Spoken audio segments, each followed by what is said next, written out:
lotus pose, also known as Padmasana, is actually a very advanced pose. While a certain amount of knee and ankle mobility is required, the number one deterrent to getting into this pose is actually your hip flexibility. If you notice that your knee is popping up when you place your foot into the opposite hip flexor, or you're straightening your back just to sit up, that's a good indication that your hips are too tight.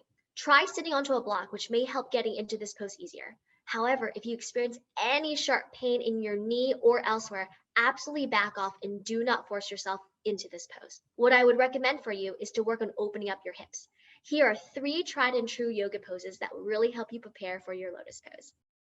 Lizard pose, UTTHAN PRISTHASANA. Step your right foot outside of your right hand. Make sure your right knee is over your right ankle. Drop your back knee and shin down. Let's prep your hips first by rolling onto the outer edge of your right foot. Press your right thigh away with your right hand, maybe straightening your right arm as much as you can and hold. Make sure you really dip your hips forward and press your right thigh away. From here, come onto your forearms. Use blocks if you can't get your forearms down, or just stay onto your palms. Hold and breathe in your lizard pose. Bound angle pose, BADDHA KONASANA. Bring the soles of your feet together. Keep your knees out wide. Draw your heels in towards your perineum as close as possible and untuck your pelvis.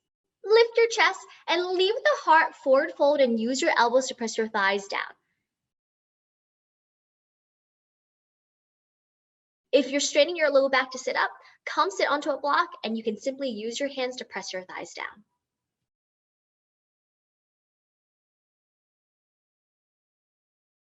Scorpion's tail.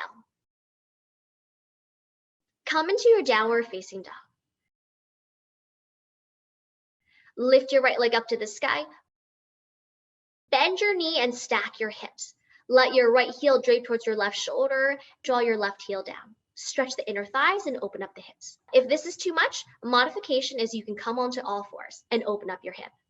Another great and easy way to do this pose is to take a chair or whatever you have around the house, like the armrest of a couch, a table, and hold on to it with both hands and open up your hip that way.